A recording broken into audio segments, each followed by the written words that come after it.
Hey guys, welcome back to As a Man Thinketh. I wanted to address something that has come up within our state, not too far from me. A 16-year-old girl in Wake Forest, Kennedy Bowman, she's a 16-year-old, and she has Double B Apiary Farm. A Wake Forest family has people buzzing about their beehives. The family claims the town prevented them from properly caring for those bees. It's a story as complex as a beehive itself, and tonight we're learning this issue may go beyond the bees. Kennedy Bowman, a 16-year-old beekeeper in Wake Forest, telling viewers the town threatened to find and arrest her over her honeybees. Just kind of teach people all of the amazing things that beekeeping can do. Kennedy says she fell in love with the hobby at the family's farm in Warren County and turned to their 4-acre site near Wake Forest to educate and share that love with others. However, in March, Kennedy and her dad say the town came to them with a stop work order. We didn't see anything we were doing wrong, so we thought that we definitely could resolve this. Kennedy's dad, Frank Bowman, says it escalated from there and were even told they'd be fined nearly $60,000. So they said you can't care for them, you can't feed them, you can't medicate them, you can't inspect them. All the things that you have to do to honeybees, you're not allowed to do that. And if we catch you doing that, we're going to have you arrested. Wake Forest used to be an agricultural community. I used to live pretty much in Wake Forest, just outside of the city limits of Wake Forest. And so I'm very familiar with this area. But she, last March, so almost a year ago, received a cease and desist order on her bee farm. Her bee farm in Wake Forest. They have their home in Wake Forest has about 4 acres of land.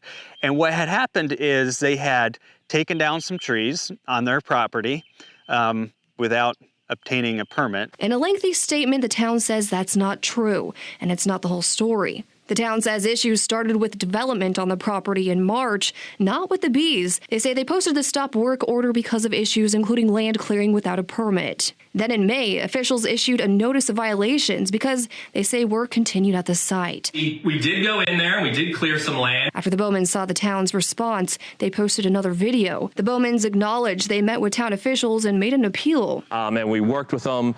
We worked with the town to try to work out an amicable solution. At the end of the day, it's honeybees and they need to be cared for. You know, where we live, I take down brush and trees all the time. I don't know if I have to have a permit. But they just took down some trees, put down some crusher run, pretty much, in an area to put up more beehives, because she wanted her bee business that she's fallen in love with to be closer to people, where she could teach people about bees, about honey products, and have a place where she can share that with her community. And bees, as we know, are an environmental hazard. So the town of Wake Forest, or the city of Wake Forest, sent them the cease and desist order. Wake Forest denies, saying that she couldn't take care of her bees or tend to her bees or anything like that. However, I have had one of these actually here on our property, which is an agricultural property. When we bought it, it was zoned agriculture. They've, you know, and I'm going to talk a little bit about this because this is where you guys need to pay attention. All of our land was rezoned, and I don't know who it was, but somebody came by, wanted to verify that this was who I was. This property was associated with this channel. A few days later, guess what I had on my doorstep was county cease and desist, building an agricultural building, this, that, and the other thing. They couldn't shut me down because I did grandfather in the agricultural zoning, and all I had to do was go to the planning department and say, here you go. And that was pretty easy. In her case, I think that this is already rezoned land. It wasn't a farm beforehand. It's 4 acres of land. And all they've done is basically cleared a little bit of area, put down some crush and run to have a clean apiary, right? But they've gotten this cease and desist order. And when they give you those, they literally tell you, you can't touch that.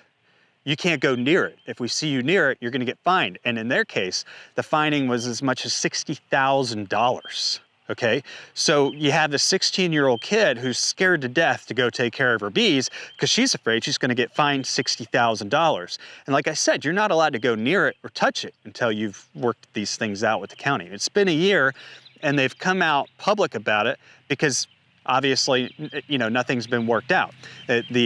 The town of Wake Forest is saying, now, obviously, we never told her she couldn't feed her bees, but they put that fear into the kid. I can tell you that because I've seen how these orders work. And, the other question that I have is, in the state of North Carolina, agriculture as a use is automatically protected, and that rides over cities and municipalities. If I'm correct, there's also a law that says you can have so many hives per so many acres. They're arguing that this has to do with improvements, right? They took down some trees and they put in some crush and run, some aggregate material. That's landscaping. That is literally landscaping. It is not infrastructure improvement. I guess if you build the stands for the beehives, but that's not even technically considered a structure. So what this reminds me of is we have this massive urban expansion of cities, of suburbs all across the United States. You have farmland that's just being eaten up for this stuff. In our county, we're seeing one of the largest expansions out of all the counties in North Carolina. It is massive. Disney World is building some sort of housing development here that's like thousands of acres. If you want to live in a themed community and dance with the fairies, it is crazy. And in our town, which is a small little town, some people a few years ago at the state level passed a law named after our town that basically allows our town to annex any part of the county around the town. It doesn't even have to be connected. It could be much larger than the town. They basically went around all the state statutes of annexing into the town to give the town the ability to annex large amounts of land and satellite locations to be able to provide taxpayer services to that property and increase their tax base. Now, I understand to a certain extent that our small town needs to grow. It needs a growing tax base. The problem I have with the law is that I'm a county resident and I have no voting rights on what they annex or not. It could be bordering my property and I have no right to say yes or no, or at least raise my hand in opposition to it. Now, that did happen recently. A group of us did raise our hands in opposition to it. And from what I understand, the developer eventually pulled out. But you have this expansion and you have all of these things, and what cracks me up is the people who run on this base of environmentalists, protectionists, animal rights, all these things. They run on this base, okay? They're the ones who signed the law. They're the ones who wrote the law. They're the ones who created the law. And what I see happening constantly is, you see these annexations, you see this growth in tax base. It all has to do with money going into the government.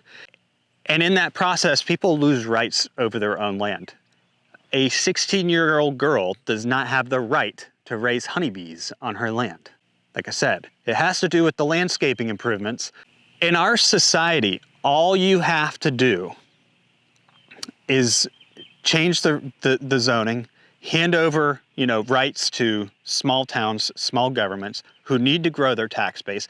And I'm not 100% against that. Like, there are situations where I agree with it. And I actually don't think that there's anything wrong with the old annexation law that says that the city has to grow based on a percentage of the size of the city, because that, it does require a little bit more slow and controlled growth, but it can't happen. I mean, they can annex sections every single month if they want to grow the city. It's just, these processes that they've put in place, these laws that they've put in place to allow them to grow astronomically large, uncontrollably, with very little oversight, very little say of the county around them, or let things naturally unfold in the county around them, is literally insane. But all you have to do is turn control over to these groups. The state governments, the federal government, whoever it is, all they have to do is come up with these laws and then hand it over and, let them do all the dirty work for you. And that's what I see happening. But if we don't start to open our eyes to what we're doing to rural America, all of these people who are worried and concerned about giving up habitat, this is habitat. You know what they wanted to put near me? A dump. On the other side of me, just a few miles to the north, you know what they wanted to put there? A quarry. And we do have lots of quarries out here, and I actually utilize quarries to get crush and run and do landscaping work. I'm not against growth. I'm not against having a formality to cities, etc.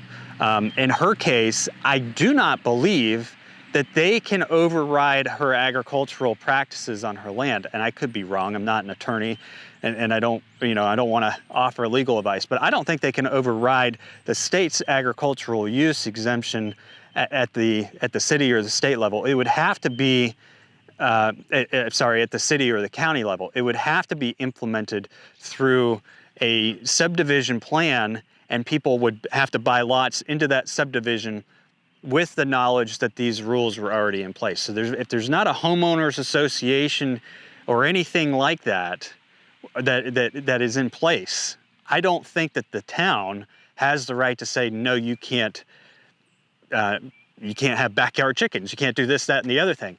I believe that that's the case in North Carolina, but I could be wrong.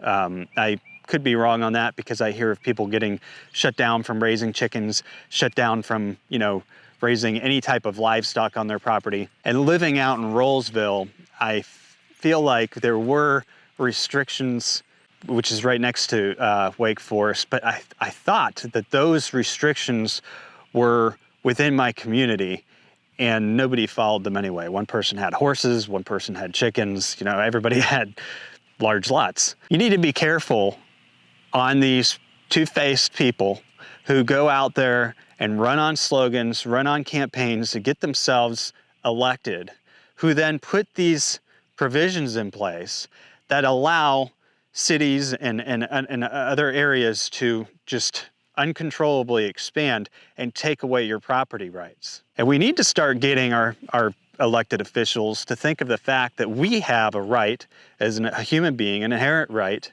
to grow food, to trade food, to take care of ourselves. Honeybees are amazing. They're amazing to the environment. They're amazing. The honey that they provide has so many benefits. Everything in that hive, we're learning ourselves, because we have bees, we're learning ourselves how to utilize just about everything in that hive. And, I never even imagined somebody coming out to our property and saying, hey, you put some crush and run down that area and put a couple beehive stands on there, we're knocking you down for unpermitted development. That's ridiculous. Absolutely ridiculous. We really need to start reeling some things in and put life into check.